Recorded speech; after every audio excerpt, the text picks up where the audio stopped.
Forever 28. From the moment I met you, I knew you'd be my home. The words lay before me, the final draft of the vows I had written for you. My heart breaking as I traced the ink on the page. My hands trembled as I stared at the empty chair across the table, the weight of your absence echoing in the silence of our small apartment in Asheville, North Carolina. The memory of September 12, 2024, would be forever etched in my mind. The day I lost you.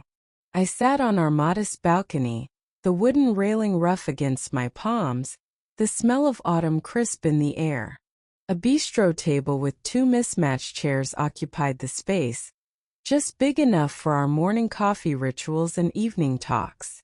But now one seat felt like a gaping chasm where your laughter once resonated, now haunting me with the reality of never sharing another moment with you. September 12th was supposed to be the happiest day of my life, a celebration of our love, a promise to be together through thick and thin. Instead, it had become a day of sorrow, filled with memories of you. I recalled the day you broke the news to me, sitting across from each other at our favorite cafe, the sun filtering through the leaves outside. Your voice had been steady, yet the pallor of your skin and the shadows beneath your eyes told a different story. Leukemia, you had said, and it felt as though the ground had shifted beneath me. How could the woman who brought me so much light now be facing such darkness? I remembered how I laughed off your tiredness, playfully calling you a sleepyhead. How naive I had been. The weeks that followed were filled with doctor's appointments and uncertainty. We fought with every ounce of strength we had, hoping for a miracle. I promised to be by your side, to fight like hell, but I never thought I'd be sitting here alone, mourning your absence. We had talked about everything we would do, traveling to the mountains, exploring the coast, building a life together. Now those dreams felt like cruel reminders of what could have been. My heart ached as I thought about the wedding we had planned, how we envisioned the day filled with love and laughter. Instead, I was left planning a funeral. As I looked at the empty chair again, I felt the tears spill over, mourning not just for you but for the life we would never get to live together. I picked up the invitation list I had been working on, now a list of people I would have to tell about your passing. The thought of making those calls made my stomach turn. How could I tell them you were gone? How could I tell them that our wedding day would instead be a day of sorrow? Your daughter, Mia, had been so excited about our wedding. The way she spoke about becoming a family, her little eyes shining with joy. I had imagined the day she would run down the aisle, a flower girl in a dress that matched ours, laughing as we vowed to love each other for all time. Now instead I would be sitting in a chapel, watching as they prepared to say goodbye to you. Why did you have to leave me like this, Lila? The days had blurred together since that fateful night. I could hardly remember the last time I slept, my heart heavy with grief. I found myself going through the motions, canceling vendors, managing the details of your memorial. Each conversation felt like a stab to my heart, as if I were slowly being stripped of my happiness. Every penny I had saved for our wedding was now going toward your funeral. I was drowning in debt and despair, wishing more than anything that I could trade all the money in the world just to have you back for a single moment. Lila Kane, you've left me shattered. My life, once filled with color and laughter, now felt cold and empty. This wasn't the way it was supposed to be. I thought we had so much time ahead of us. Your heart stopped beating before I could fully give you mine. I took a deep breath, the air heavy with the scent of smoke from my cigarette. I let the memories wash over me. The sound of your voice, your quirky laugh, the way your eyes sparkled when you talked about the things you loved. I missed you more than words could express. This wedding day was supposed to be the culmination of our love, a moment to declare our commitment before family and friends, to step into a new life together. Instead, it was a day of mourning, a day to reflect on what was lost. As I took the last drag of my cigarette, I felt my heart break all over again at the thought of watching them carry your body away. I could already picture the cardboard box, a mere shell of the woman I loved, being placed into the fire. Dust to dust, they would say. But you would always be more than dust to me, Lila. You would live on in my heart, forever 28, forever loved. With a final glance at your empty chair, I allowed myself to weep openly, the tears flowing freely as I mourned the love I had lost. I would carry you with me, not just in grief but in the memories we had created together. The embers of our love would continue to burn brightly in my heart, reminding me that even in loss, love endures. As the sun dipped below the horizon, casting a golden glow over the apartment, I clutched the wedding vows tighter, the paper crumpling slightly under my grip. The air felt thick with unspoken words and unresolved feelings. I glanced around our small home, the walls adorned with photographs of us, snapshots of happier times that seemed to mock my grief. There we were at the beach, our faces lit up with joy, sand between our toes, laughter spilling out like the ocean waves behind us. I could almost hear your voice, teasing me about how I always ended up with more sand on my towel than in the ocean. In another photo, we were at the Asheville Arts Festival, faces painted with bright colors, the joy of creativity surrounding us. You always had a knack for finding beauty in the mundane, reminding me to cherish every moment. But now all I felt was an unbearable void. I closed my eyes, wishing I could rewind time to that moment when we were planning our future, imagining our wedding day with excitement. I remembered how you had taken my hands in yours, your blue eyes sparkling with dreams of what lay ahead. You had said, "We're going to create a life filled with love, laughter, and endless adventures." And yet here I was, faced with a future that felt more like a prison than an adventure. I felt lost, adrift in a sea of memories, my heart aching for your warmth. I looked down at the vows again, the words haunting me, pulling me deeper into despair. I promised to stand by you through all of life's challenges. But you were gone and I was standing alone.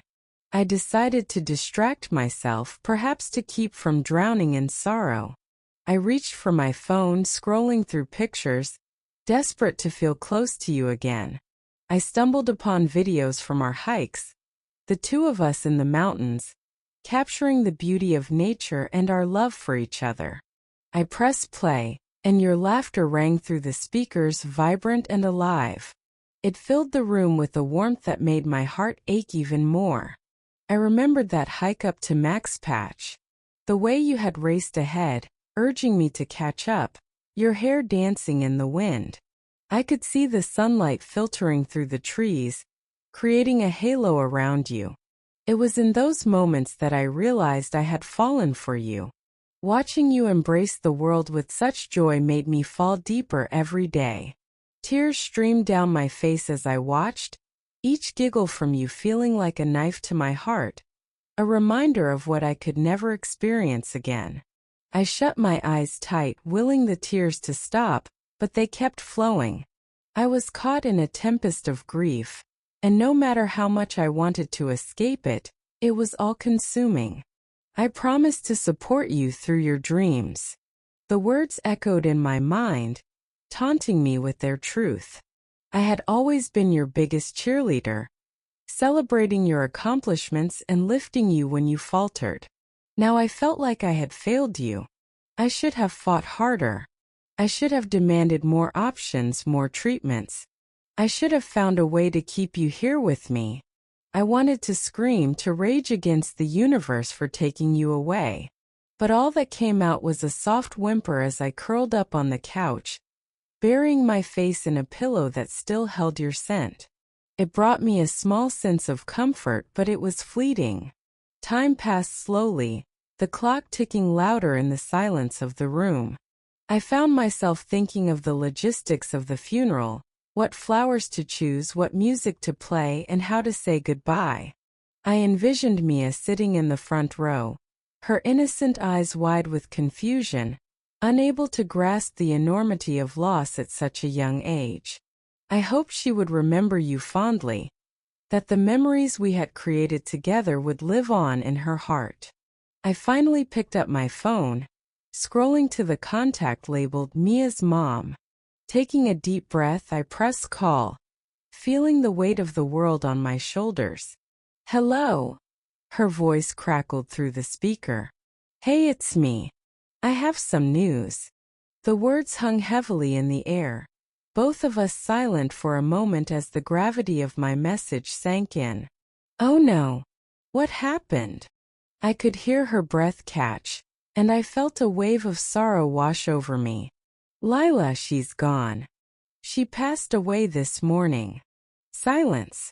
I could practically hear her processing the information. I'm so sorry," she finally said, her voice thick with emotion. "Is Mia with you?" "No, she's with her grandmother.